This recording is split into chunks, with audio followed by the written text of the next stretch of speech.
صدیق اکبر رضی اللہ تعالیٰ عنہ اپنے ایک مرتبہ اپنے کسی غلام پر ناراض ہو رہے تھے اور ناراض ہو کر اس پر اس کو کچھ سزا دینے کے فکر میں تھے، غصے کی حالت میں. تو رسول کریم سرور عالم صلی اللہ علیہ وسلم نے حضرت صدیق اکبر سے فرمایا للہ اقدر علیک منک، یاد رکھو اللہ تعالیٰ کو تم پر قدرت اس قدرت سے زیادہ ہے جو تمہیں اس غلام پر ہے.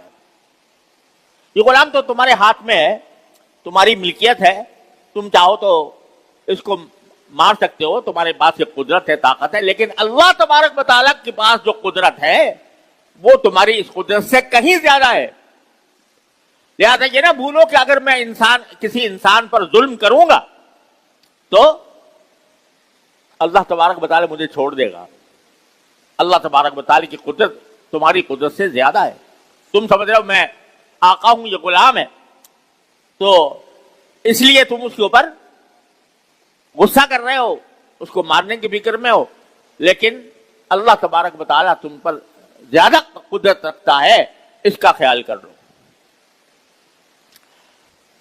تو انسان اگر کہ دل میں یہ بات بیٹھ جائے کہ میں اللہ کا بندہ ہوں، مجھے اللہ نے اس دنیا میں بھیجا ہے، اس نے مجھے پیدا کیا ہے اور عارضی طور پر بھی اس دنیا کے اندر ہوں، اور ایک وقت کسی بھی وقت وہ وقت آ سکتا ہے، کسی بھی دن وہ وقت آ سکتا ہے جب مجھے اس دنیا سے جانا ہے اور اپنے رب کی بارگاہ میں پیش ہونا ہے.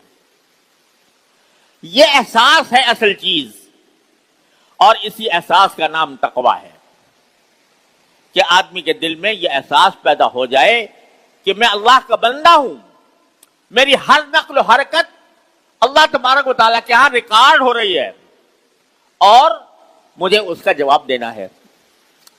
یہ چیز پیدا ہوتی ہے کثرت ذکر سے. جتنا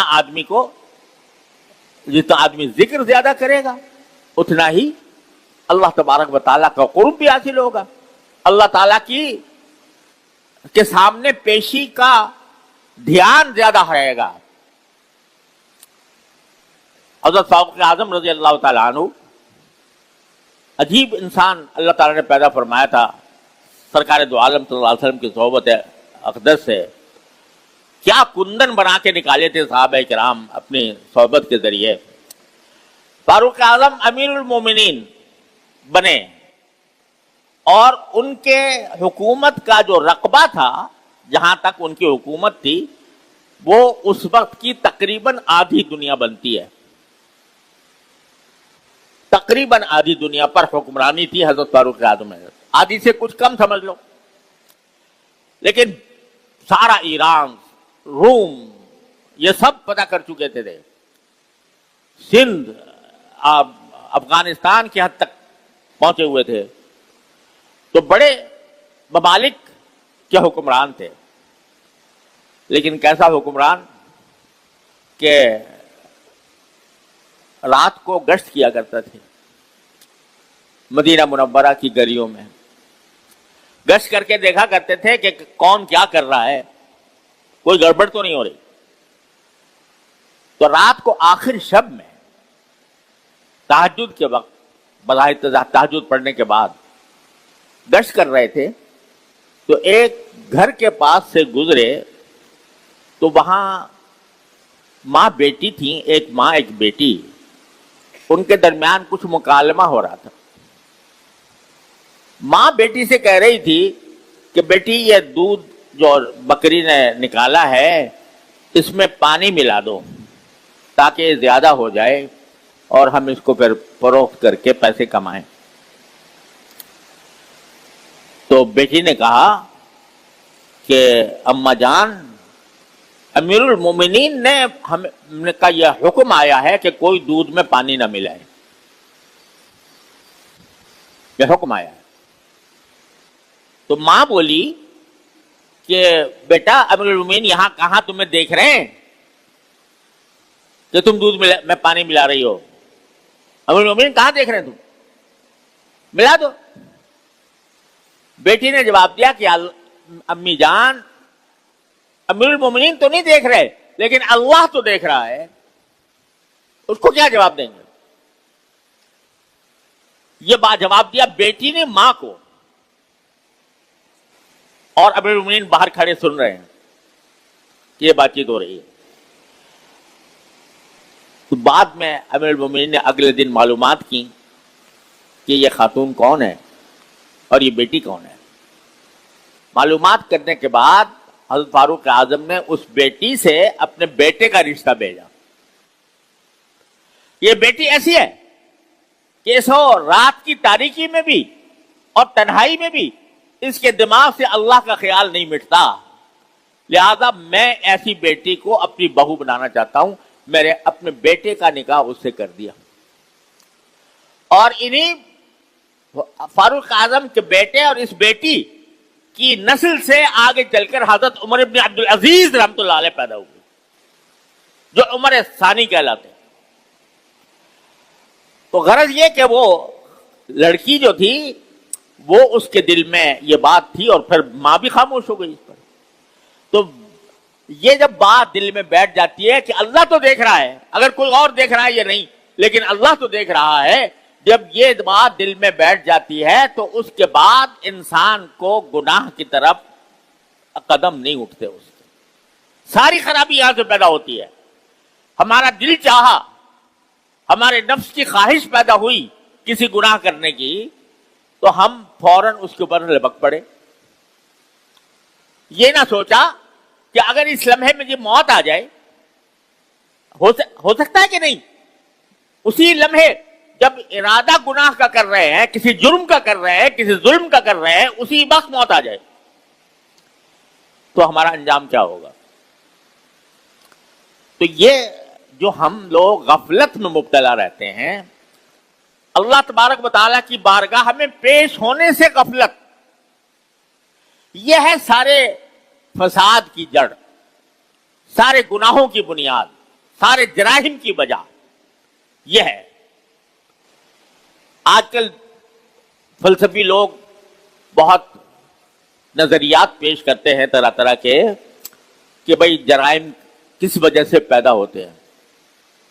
کوئی کہتا ہے کہ جرائم ہوتے ہیں تعلیم نہ ہونے کی وجہ سے، تربیت نہ ہونے کی وجہ سے. ٹھیک ہے، یہ بھی ایک سبب ہوتا ہے، لیکن یہ بتاؤ کہ جہاں تعلیم 100% ہے، کوئی انسان غیر تعلیم یافتہ نہیں ہے جن ممالک میں، مغربی ممالک میں، پھر وہاں جرائم کیوں ہوتے ہیں؟ وہاں چوریاں کیوں ہوتی ہیں؟ وہاں ڈاکے کیوں ڈالے جاتے ہیں؟ وہاں زنا بالجبر کے اقدامات، جہاں زنا کی چھوٹ ملی ہوئی ہے، کھلی چھوٹ ہے، وہاں پر زنا بالجبر کے واقعات کیوں ہوتے ہیں؟ کوئی کہتا ہے کہ جرائم کی وجہ یہ ہوتی ہے کہ غربت ہے، غربت کی وجہ سے لوگ جرائم پیشہ بن جاتے ہیں. اچھا بھائی، جہاں غربت نہیں ہے،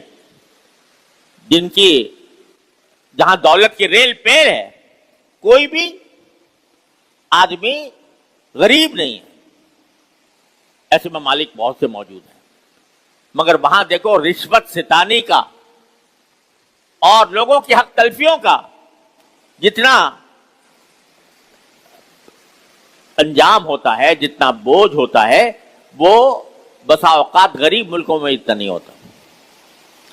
یہ جو آپ دنیا میں مشہور ہے نا کہ بھئی امریکہ میں بڑے اور برطانیہ میں بڑے خوش اخلاق لوگ ہوتے ہیں اور وہ اس خوش اخلاقی کے ساتھ بات کرتے ہیں، تو یہ خوش اخلاقی بے شک اچھی چیز ہے، یہ تو ہماری صفت تھی، لیکن یہ خوش اخلاقی جب قوموں پر ڈاکے ڈالنے کا مسئلہ آتا ہے، جب انسانوں کے خون بہانے کا وقت آتا ہے، تو یہ ساری خوش اخلاقی دھری رہ جاتی ہے.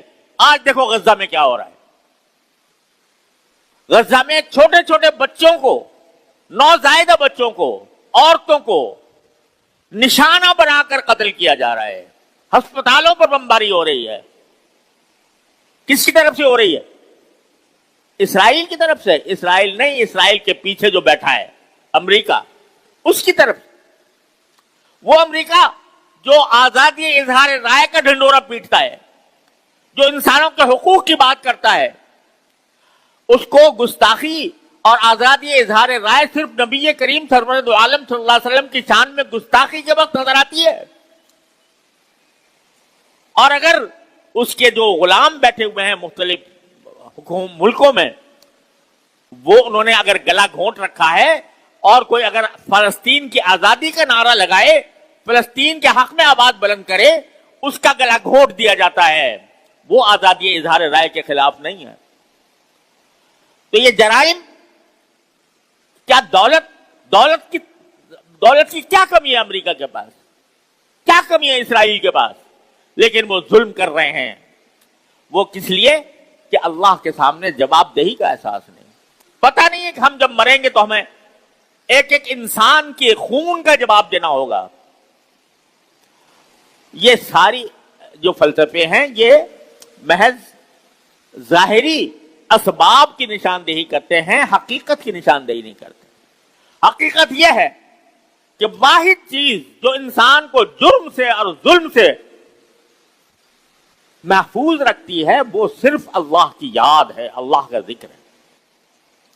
لہذا اللہ تعالی ہم سے فرما رہے ہیں کہ اے ایمان والو، تم مجھ پر ایمان لائے ہو تو پھر اگر تم اپنی زندگی کو استوار کرنا چاہتے ہو، اس کو پاکیزہ بنانا چاہتے ہو، اس کو گناہوں سے، جرائم سے، حق تلفیوں سے پاک کرنا چاہتے ہو، تو اللہ کا کثرت سے ذکر کیا کرو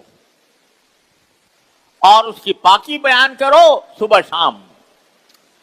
یہ اس لیے بتایا جا رہا ہے ہمیں. اللہ تعالیٰ کو کوئی فائدہ نہیں پہنچتا ہمارے ذکر کرنے سے، اور نہ ذکر کرنے سے اس کو کوئی نقصان نہیں ہوتا، لیکن وہ ہمیں اپنے ساتھ تعلق قائم کرنے کے لیے وہ یہ ہدایت ہمیں عطا فرما رہا ہے کہ مجھے کثرت سے یاد کیا کرو، کثرت سے میرا ذکر کیا کرو. اب کثرت سے ذکر کرنے کا کیا طریقہ ہے اور کس طرح انسان اللہ تبارک و تعالیٰ کے اس حکم پر عمل کر کے اپنے آپ کو جرائم سے، گناہوں سے، حق تلفیوں سے، ظلم سے اور اللہ تعالیٰ کے سامنے پیش ہو کر جہنم سے نجات دلا سکتا ہے، اس کی کچھ تفصیل انشاءاللہ میں عرض کروں گا. لیکن وقت ختم ہو رہا ہے، لیکن اس وقت ایک حدیث آپ کو سناتا ہوں. وہ ایک صحابی ہیں، انہوں نے نبی کریم سرور دو عالم صلی اللہ علیہ وسلم سے پوچھا کہ یا رسول اللہ، سب سے افضل عمل کیا ہے؟ سب سے افضل عمل کیا ہے؟ یعنی جس پر ثواب بہت زیادہ ہو وہ عمل کیا ہے؟ تو آپ نے ارشاد فرمایا ان یکون لسانک رطبا بذکر اللہ. وہ یہ ہے کہ تمہاری زبان اللہ کے ذکر سے تر رہے. کیا معنی؟ کہ کسی بھی حالت میں ہو، چلتے پھرتے، اٹھتے بیٹھتے، جس حالت میں بھی ہو، تمہاری زبان پر کوئی اللہ کا ذکر ہو. اللہ کا ذکر، سبحان اللہ اللہ کا ذکر ہے، الحمدللہ اللہ کا ذکر ہے، لا الہ الا اللہ اللہ کا ذکر ہے، اللہ اکبر اللہ کا ذکر ہے. تو کوئی بھی کلمہ ذکر کا تمہارے زبان پر ہر وقت جاری رہے، چلتے پھرتے اٹھتے بیٹھتے. آپ ذرا غور کرو کہ یہ کام کوئی مشکل ہے جس کے لیے کوئی بہت محنت مشقت کرنی پڑتی ہے یا کوئی پیسہ خرچ کرنا پڑتا ہے؟ انسان اپنی ساری اوقات میں مصروف رہتا ہے، کبھی وہ کوئی کام کر رہا ہوتا ہے، کبھی چل رہا ہوتا ہے، کبھی پھر رہا ہوتا ہے، کبھی کھا رہا ہوتا ہے. لیکن اگر وہ ان تمام اوقات میں اس بات کی پابندی کر لے کہ میری زبان اللہ کے ذکر سے نہیں رکے گی، سبحان اللہ سبحان اللہ سبحان اللہ سبحان اللہ پڑھتا ہوا چلا جا، الحمدللہ الحمدللہ کہتا ہوا چلا جا، تو نہ اس میں کوئی مشقت ہے، کام بھی تمہارا کوئی نہیں رک رہا. اور میں اپنے قطب الاقطاب حضرت گنگوہی رحمۃ اللہ علیہ کا یہ ارشاد آپ کو سناتا ہوں. وہ فرماتے تھے کہ اللہ کا ذکر خواہ کتنی بے دلی سے کیا جائے آخر کار رنگ ضرور لاتا ہے، بے فائدہ نہیں ہوتا کبھی. لہذا اگر تم کسی اور کام میں مصروف ہو اور زبان پر سبحان اللہ الحمدللہ ہے تو یہ نہ سمجھو کہ یہ بیکار ہے. عورتیں گھر میں کھانا پکا رہی ہیں اور زبان پر سبحان اللہ الحمدللہ ہے، کوئی ذکر ہے؟ آدمی گھر میں کوئی اپنے کہیں باہر کام کر رہا ہے، دفتر میں ہے، تجارت کر رہا ہے، جو بھی کر رہا ہے زبان پر جاری ہے اس کے اللہ کا ذکر. تو یہ ذکرن کثیرن میں انشاءاللہ داخل ہو جائے گا اور اس کے نتیجے میں انشاءاللہ دنیا اور آخرت دونوں کی صلاح و فلاح حاصل ہوگی. اللہ تبارک و تعالیٰ اپنے فضل و کرم سے اپنی رحمت سے ہمیں اس پر عمل کرنے کی توفیق عطا فرمائے. باقی مزید تفصیل اس ذکر کثیر کی انشاءاللہ اللہ نے توفیق دی اور زندگی رہی تو آئندہ بیان کروں گا. تو آخر دعوانا الحمدللہ.